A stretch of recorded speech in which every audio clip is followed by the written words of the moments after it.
What's up, everyone? Welcome back to Conflicts of Interest. This is episode 170. I'm the host, Kyle Anzalone. I want to start off real quick here and just give a programming note for next week because I got some really exciting stuff coming up. Sunday's show will be an interview with Matthew Ho. It's the fourth part of the Afghan villain series. Matt talks about his experience in the mainstream media, getting on these major networks after he's a nationwide name when he, heroically blows the whistle and explains why Obama's Afghan surge wasn't going to work. And so he talks about how like the Pentagon froze him out of the media and how that all played out. So that it's a really great show. So be sure you're subscribed for that. But I also have coming up next week a reaction panel right after the Skyhorn Bill Crystal debate. I'm going to do a panel. Myself and Will Porter will be there as hosts of the show, and then frequent guests of the show. Connor Freeman is definitely going to be there, and hopefully Joanne Leone and Patrick McFarlane will be able to join us, and we're going to do like a breakdown of that debate, which is absolutely huge, as Scott Horton is going to get to debate Bill Crystal there. And I just want to remind people that even though there are some restrictions around the vaccine, you can participate in the Oxford style debate if you sign up online 24 hours before the debate. And so you do that at the Soho Forum. They're not sponsoring the show or anything like that, but I'm really excited about this event. That's why we're doing a whole breakdown show. And just want to remind people to hit the subscribe button or know where you're following the show. Of course, it's hosted at the Libertarian Institute, libertarianinstitute.org. And then once you're there, you can find my daily news roundup. My name is on the masthead, and the show is in the right-hand column. You can also find the show on the Libertarian Institute All podcast feed, and clips from the show are posted on the Libertarian Institute YouTube channel. So subscribe to everything you can and make sure you have numerous ways to follow the show, especially if your main way of listening is through something like YouTube. They're cracking down, and so while we always post a show on YouTube at least as long as we can, it's probably a good idea to go ahead and subscribe on your favorite alternative. Right now we have Rumble and Odyssey, and that way you don't miss an episode no matter what happens as far as censorship goes. We run accounts on Facebook and Twitter. The Twitter handle is at @con_interest, and then Facebook is just Facebook. We also have MeWe. Follow us there. Now, the reaction show, if possible, I am going to try to live stream that. I'm not sure if I have 5 people on and I try to live stream it, what the quality is going to be. So if the quality is good and I could do that, I'm going to live stream it, and I'll definitely tweet out or post to Facebook where everybody could watch that live and come and comment and talk about what you thought of that debate as well. So a lot of great stuff coming up on the show, and again, just make sure you're following it somewhere if you want to. If you can, we really appreciate when people could donate. Patreon and Subscribestar for setting up recurring donations. We also take crypto, and the information is in the show notes page. Another way to help the show is by doing your CBD shopping at Paloma Verde. This is a great thing to do because Paloma Verde sells high quality CBD products. No more gas station gummy worms or head shops that say these are all 10 milligram gummies, when in reality I think they're just repackaged gummies, right? They have their lab test results right there on the website. Everything they have works well. I really like their topicals. I use their sports cream almost every day. Works fast and lasts a long time. But also they have the gummies, the soft gels, which are nice for headaches, or some people want even the higher dose extracts. But whatever you want, you can find it at palomaverdecbd.com. Just use the promo code PEACE, PEACE, and that'll save you 25% off and get the show a kickback. All right, now let's get into the show today. The first article we have is an update on the old hashtag draft our daughters joke becoming a reality, as the House has now passed the 2022 NDAA, which includes an expansion of the Selective Service Act, but basically having to register to the draft to now include women. So there are important consequences to that if you don't register for the draft, even though there hasn't been a draft since I've been alive, and I think I'm now out of the draft age, or I soon will be. And yeah, so if but people don't register for the draft, and then it cuts them off to being able to get federal government student loans, being able to work a federal job. There have been people prosecuted for not registering for the draft, and bringing draft cards and all that kind of stuff. That could definitely happen. But even if this is maybe not the biggest issue, I think most people feel like they're like, they're probably not going to do another draft, and if they do, we'll confront it then. However, I think this is significant because it's basically saying that the state owns your life, and if they want to, in any ill-begotten quest that they could find around the world, whether it's Afghanistan, Iraq, Mali, or Vietnam, the Philippines, that they'll draft you and they'll go send you to die in that conflict, to kill or be killed, and you'll come back scarred for life, and they won't give you any kind of real restitution for that. They'll give you inadequate health care. They'll sell major promises about how it'll help you with education or something like that, and they'll never really come through. And so there's a lot of reasons why to oppose the Selective Service Act and to oppose the draft. But I think the main one is it reinforces to all Americans that the state really does own you and can use you as cannon fodder in any of their stupid wars that they want to. And look, I'm not saying that the draft shouldn't be eliminated for men or anything like that. And I know that there's some people who say, well, expanding it to women will make people more interested in repealing it overall, but I really don't agree with going that route. I think what you definitely don't need to have it for women, but you definitely do need it to repeal it for men as well. There was one Congressman, Chip Roy, who says he voted against the NDAA, at least in part because it included this, and he was upset at his Republican colleagues for voting for it for that reason. One of the amazing things here is that this got added to the NDAA in committee, and then Nancy Pelosi and the House leadership did not allow a vote on an amendment to repeal this thing from the bill. So this actually could possibly get passed, because I believe it's already in the Senate bill as well, without a vote in the House and the Senate on it. If this is something that you really thought was necessary, I think it does rise to the level of significance that you would actually have a debate on it in a House vote and a Senate vote, and at least then people could vote out senators that they feel are representatives that they feel vote the wrong way, whatever way it was on this kind of thing. But this is something that they're really sneaking along. Now, the reason they're doing this is because there has been court rulings in recent years. The ACLU brought a case, and some men's rights organizations as well, basically saying this is discriminatory. And it is. I mean, if you don't register, this is going to, and it only applies to males, then you're going to get cut out of student loans and things like, it could significantly limit your prospects in life, especially if you're somebody who, doesn't have a lot of connections or something like that. Look, if your parents could pay for your college, or if you have, enough connections to get a good job in the private sector, fine. But, there are a lot of people who government jobs are a way, and not that I like expansive government jobs, but the way our current economy is set up, if you freeze people out of government jobs, it can really, freeze them out of a significant way to work, in at least close to the middle class. And so that's a real issue. And of course, student loans take away, if you don't have the money to pay for it another way, it takes away another prospect. And so again, it could really take away a lot of somebody's prospects. All right, I don't think I had to make any more arguments on the draft here. I just want to update that it did pass the House and it's in the Senate bill. And so we could be looking at everybody having to register for the draft, men and women, without a major vote in this kind of sneaking through. Now, another note on the NDAA, and this is actually a little bit of good news, is it includes a bill that will allow, or is supposed to allow, the the federal regulators are supposed to not seek or go after banks who are serving cannabis businesses when it's legal under state law. And so, I live in Colorado. This was proposed by Ed Perlmutter, who's a Democrat from Colorado.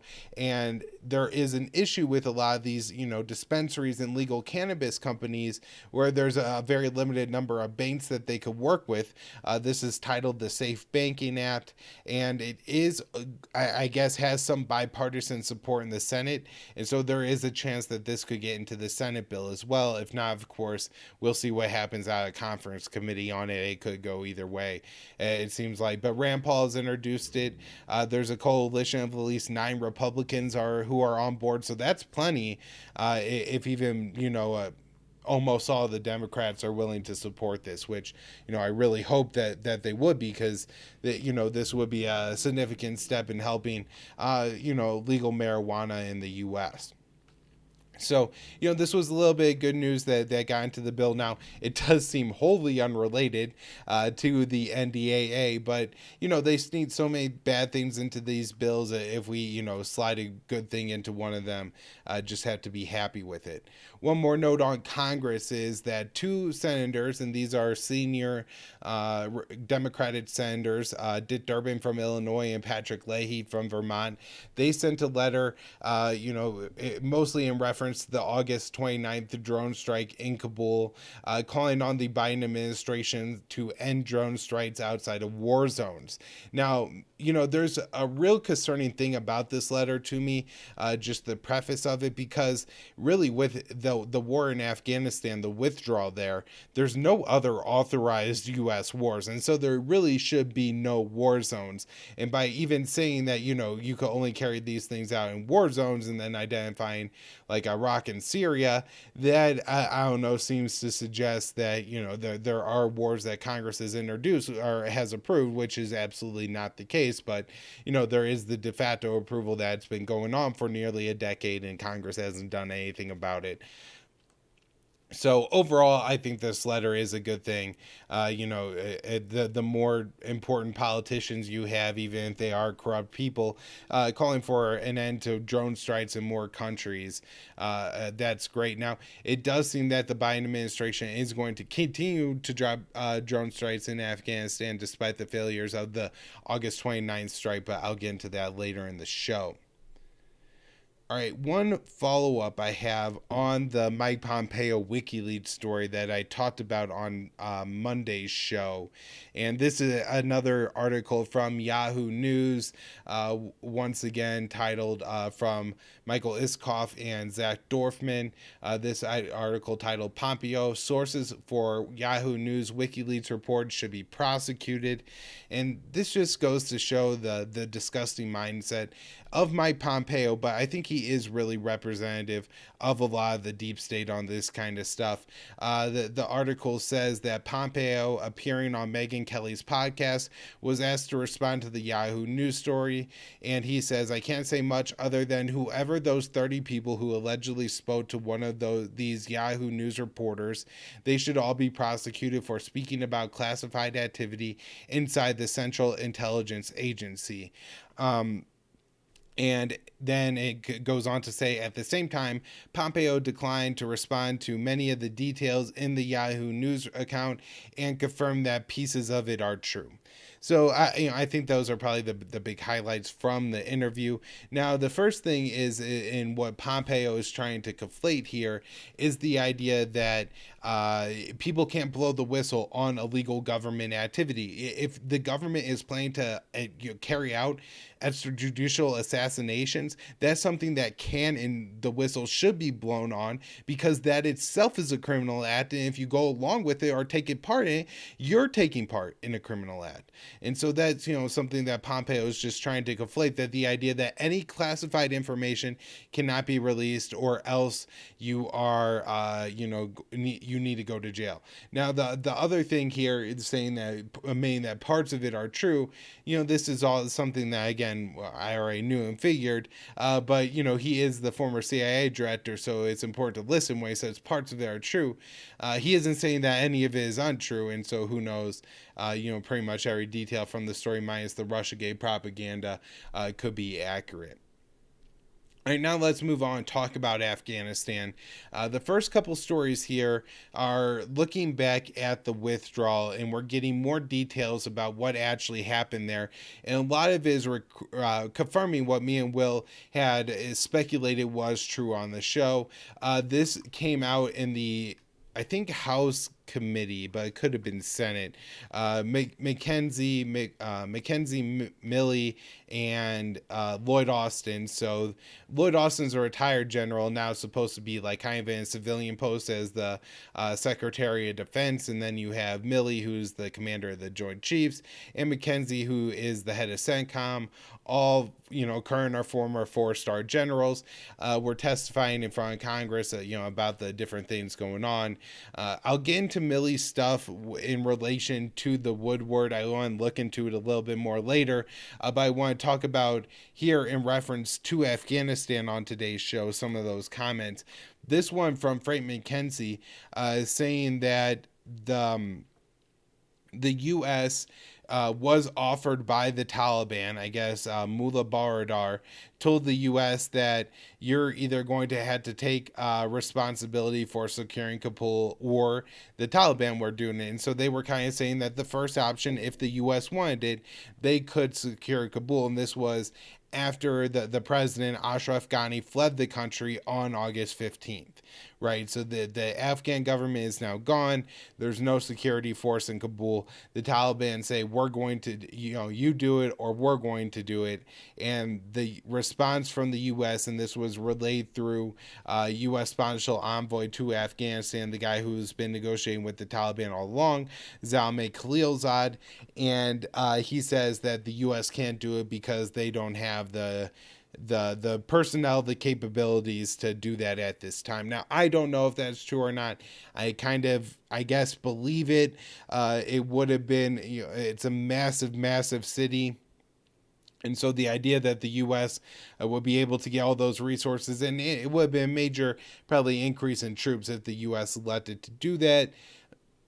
That being said, like, maybe that, I don't know. I really don't know how true that is, like, on a logistical standpoint. Maybe they just didn't want to do it. But that was the statement there.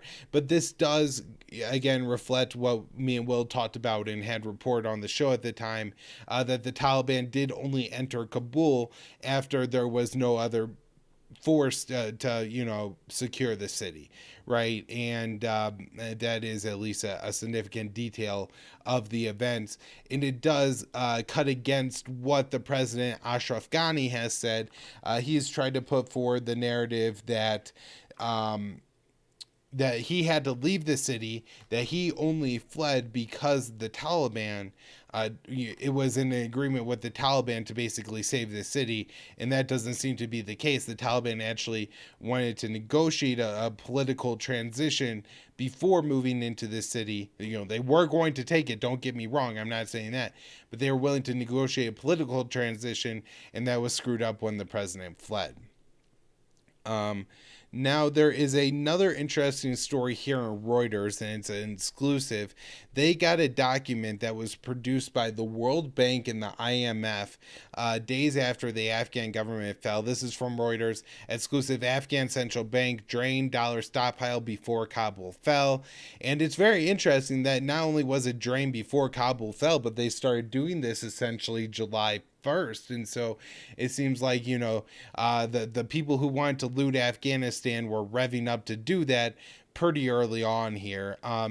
The article says this is a confidential 2-day brief, again produced by the IMF and World Bank, and the report says that the foreign exchange reserves in Afghanistan's central bank vaults in Kabul have been completed, and the central bank cannot meet cash requirements. And so it's important to realize that as the Taliban are coming in, that this government is already broken. It's not like they're seizing a central bank with billions of dollars, although up until this point, the U.S. was bringing in roughly $250 million every 3 months in cash, in $100 bills cash, to the Afghan government. Now, what is reported here that between 1.5 and 700, and I think $14 million were auctioned off in local foreign currency exchanges. And look, I'm not an economics expert, and I really can't 100% explain what's going on here, but it seems like they were selling off their dollars and are auctioning off their dollars to buy local currency and what they say to prop up the local markets. Again, I'm not sure how true it is. They could have just been stealing the money. They could have been, giving it to their friends. The Afghan government seems to dispute the $1.5 billion number and says that the number was actually, I think they say 712 billion, that they basically put out 1.5 billion dollars in offer, but only accepted like half of that. And this is something that happens, but again, I'm not willing to just take the Afghan government and what its central bank said on its face, because I think a lot of this money was probably stolen. The report concluded that the number, again, these transactions happened between June 1st and August 15th, was strikingly high. Now, for people who are maybe wondering, the U.S. gives the money, the Afghan government, a lot more than $1 billion a year. They just give them $1 billion in cash. A lot of the Afghan government's money is held in offshore reserves. Like right now, there's $9 billion left in that account. Of course, it's frozen, and they're not letting the Taliban have access to it. But, a lot of like the aid that comes in, money will be given to the Afghan government by the UN, etc., and then they'll buy products from, Pakistan or whatever other country, and all those transactions, will happen without actual US dollars entering Afghanistan. And so this is just the money that the Afghan government uses for its operations, within Afghanistan, providing, maybe welfare to its citizens or payment for government jobs, stuff like that. Right. And so then there is a report here from the Afghan government. They claim that that part of this sell-off had to happen because they had $700 million in liabilities to local exchange banks. This could all be corrupt, and I kind of lean towards that it is, but I'm not sure. But I just wanted to break all this down because I think it is significant, and the American people should be really asking where the hell all this money went and who exactly stole it, because I think some of the worst people in the world actually stole this money. People who do awful things, warlords who rule with an iron fist, the kind of warlords who rape young boys and who oppress women, and we may have given them a lot of money through the corruption here. We should be really asking where this money went. Now, the report also questions, this isn't quite as large of a sum of money, but $202 million that was moved into provincial banks, right? So mostly, I guess, in the past, it said in 2019 there was only $12.9 million of the Afghan government's central bank cash that was held in the provincial bank. So I'm guessing like Kandahar had a bank, Ghani had a bank, all these, Hared had a bank, right? And so, there's money there, and then, they had to use this money to pay the street cleaners and whoever the hell else works for the Afghan government, right? I'm sure that's what a lot of it goes towards. And then also, maybe local aid projects that you're going to pay some guy to build a school or something like that. Maybe that's what part of this money is going towards. However, around the end of 2012, so again, remember in 2019, it's 12.9 billion. At the end of 2012, or 2020, it's $202 million. And so that's, a large increase. And it admits that some of the money was reported stolen or lost, and it says in parentheses stolen, from some of these banks. And it doesn't say how much, but it does say that it was stolen, although not by the Taliban. And so it wasn't even the Taliban that stole this money, but other actors in Afghanistan. Who knows who's riding around with millions potentially of US dollars, more, life-changing amounts of money that would, could potentially sustain people for their entire lives. We're talking about getting lost somewhere in Afghanistan. And this is huge, and it's barely being reported on. And the congressional hearings should really be reporting and trying to figure out where this money went, and then holding corrupt officials accountable when they stole this money, and figure out who they gave it to. All right. Another note from the Milley Austin McKenzie hearing, and this from General Mark Milley. He says that he told Biden that the U.S. should have kept 2,500 troops in Afghanistan, not completely withdrawn from the country. Although this was kind of shown to be delusional in his own hearing. I saw an exchange I believe he had with Senator Warren, where she asked him what would happen, and he, said, well, this would kind of mean war with the Taliban. So I'm not sure what he really thought the long-term plan was, unless he was really hoping that essentially staying would provoke Taliban attacks and would put Biden in a political position where he had to agree to a surge.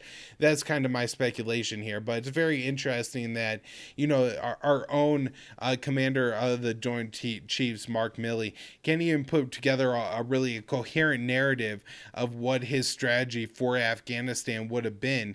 The U.S. would have needed far more than 30,000 soldiers to fight this war. I don't know how many we would have needed. The Taliban had made significant gains by this point. If we were prepared to fight them in a war, tens and tens of thousands of U.S. soldiers.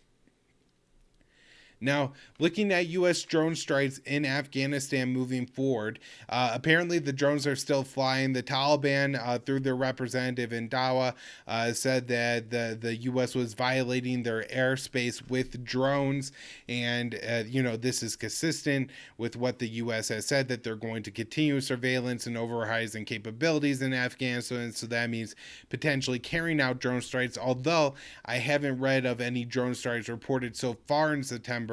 And that the last drone strike would have been the August 29th strike that killed the 10 civilians in Kabul. And so, this is putting the U.S. at odds with the Taliban. Now, an interesting statement from the Pentagon spokesperson, John Kirby. He said that the U.S. won't be asking the Taliban for permission to launch any airstrikes in Afghanistan. This seems to be somewhat unfortunate, maybe, that, the U.S. airstrikes in Afghanistan are not going to target the Taliban, or at least that's what the U.S. has put forward. They say, it's going to target the jihadist threats or the terrorist, groups like ISIS, Khorasan faction, right? So the idea that we wouldn't consult or work with the Taliban on this to say, make sure that we're not targeting civilians or something like that, seems to be kind of absurd. And I guess if Kirby really just means like, hey, if we want to kill somebody in Afghanistan, we're going to do it regardless of what the Taliban say. However, having a line open with the Taliban, communicating with them on these issues, seems to be a way it could prevent, unnecessary conflict between the U.S. and the Taliban, but also maybe help the U.S. get better intelligence and know who they're striking, because obviously they struggle with that in Afghanistan, and it could help avoid civilian casualties, I think. So just something to think about. Now, the U.S., this was reported from the Wall Street Journal, that chairman of the Joint Chiefs, Mark Milley, asked his Russian counterpart in Finland, it says last week, so about 10 days ago, about an apparent offer from Vladimir Putin to allow the U.S. To use its bases in Central Asia to spy on Afghanistan. It was reported that the Russian general's response was non-committal on the issue. Now, remember back, I think maybe in early August, Russia was making offers to, kind of work with the U.S. on counterterrorism in Afghanistan going forward. It seems the U.S. is now maybe looking to take Russia off on that offer, but at the same time, I'm not sure, how much coordination there's going to be when tensions between the U.S. and Russia are so high, and I'll talk about some of the reasons later in the show. All right. So one more, and hopefully this will be the last update on the show that I do with terrible news about the August 29th airstrike in Kabul. There's another report, and this is a video report from the New York Times. I got it on mute, but I will play it in the background here. And the report kind of goes to the house that the Pentagon claims was an ISIS safe house, and they said even when they apologized and admitted that they killed 10 civilians and it was the tragic mistake that General Milley took responsibility for, even though or McKenzie took responsibility for, even though he's still in his position and hasn't done anything differently, but one of the things they stuck with was that he visited an ISIS safe house. And then the New York Times goes in Afghanistan and they go to the suspected ISIS safe house. And from the footage they have, it's very clearly not an ISIS safe house. So this is another problem with the Pentagon narrative. You would think that after getting it so wrong that they would not assert that they had any of this right, but they continue to do so. And, more accountability needs to be had. And of course, General McKenzie should be fired immediately for continuing to lie about this atrocity. This report from Reuters, titled "War Crimes Prosecutor Would Not Focus on U.S. Forces in New Afghan Probe." And so going forward, the ICC, the International Criminal Court, prosecutor assigned to the Afghan file, his name is Kamir Khan. He is going to be focusing only on the Taliban ISIS-K. Now, I guess in some way this maybe makes a little bit of sense, just because the U.S. is never going to let the ICC hold any of its generals accountable for any war crimes it committed. It's just not going to happen, right? So you're kind of not going anywhere with that. However, only targeting the sides of the war that oppose the U.S. Definitely misses a very important part of the war crimes that have been committed in Afghanistan. And even if U.S. officials aren't prosecuted by the ICC doing an investigation and making that report public about U.S. war crimes, at least informs the U.S. of who the criminals in our society are. And so I'm really disappointed by this.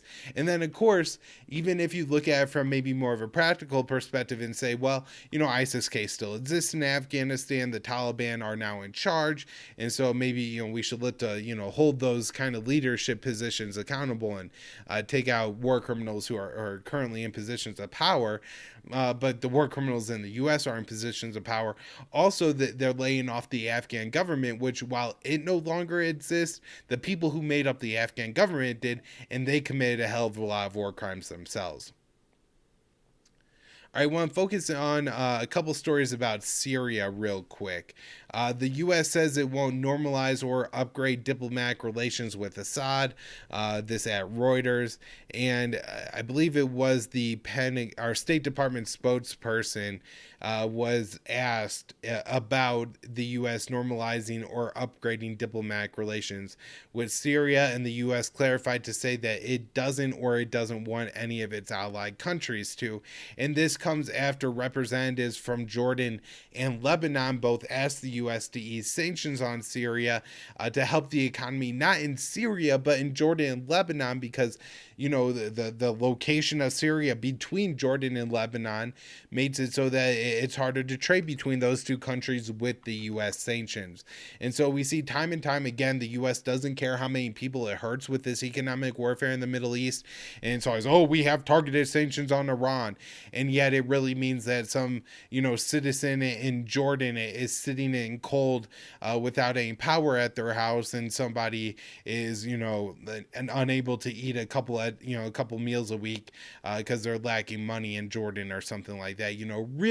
Real kind of economic pain that we're putting on people, hunger, cold, maybe even if people aren't quite yet starving to death in Jordan or anything like that, it is serious economic economic hardship that they're facing, and sanctioning Assad isn't worth it. This war is over. The U.S. needs to normalize relations. We need to end our occupation of Syria, and rather the Biden administration is continuing to move forward with the same Trump policy that at this point is only making Syrians, Lebanese, and Jordanians suffer unnecessarily. Also in Syria, we had someone unknown at this point, I guess this was on September 26th, carry out an airstrike against, what Reuters, of course, describes as Iranian Ba'ath, but what it means is a Shia militia loyal to the Syrian government that was based in eastern Syria. This was in the town of Mayadin, which is near Ahmad Kabul, where it is a town that has been bombed several times. And in the past, bombing in this region has sparked retaliatory attacks against either the U.S. or the Iraqi government forces in Iraq. A lot of times, they'll hit a Iraqi government base. A lot of these bases house Americans or American contractors, and so this puts the U.S. in an escalation cycle with these Shia militias. It's unknown who carried out this strike, but I highly suspect Israel, and if not, the U.S.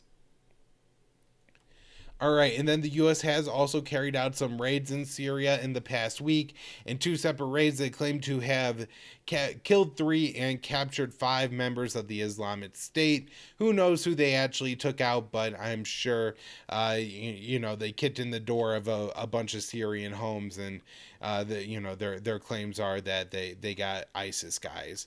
Of course, what are they going to do with them other than throw them in these other overcrowded prison camps where they have no means to prosecute or do anything?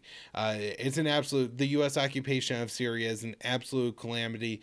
It's time to, just move out. These people the ISIS fighters are still carrying out strikes against the Assad forces. And so if the U.S. left, Assad would certainly clean them up and kind of take care of this, and the U.S. doesn't have to continue to carry out these raids in Syria.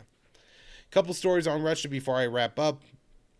Russia says it had 3 fighters escort a U.S. bomber, a B-52H, away from the Russian border. It's a strategic bomber, so I believe that means that this would be a bomber that could carry nuclear weapons, although, it probably wasn't. Doesn't seem like the biggest deal, but just a month or so ago, people found out that a Russian plane was flying near Hawaii, Alaska. And so just a reminder that this does happen. Like, the U.S. carries out a lot of these missions against China or in the Black Sea on Russia's eastern border, but we also do it on the Pacific border. Before I wrap up today's show, I want to highlight this article, new in the American Conservative. It's absolutely amazing, by Ted Galen Carpenter, titled "Making Ukraine a NATO Member in All But Name." And in this article, Ted goes through and kind of explains how from 2008, when the Bush administration first moved towards making Ukraine a NATO member, how the status of Ukraine, in the American political sphere has de facto made them a NATO member. Now, I guess there are slight differences, like, with the annexation of Crimea and Ukraine not being a full NATO member. This, maybe would have been more complicated if they were.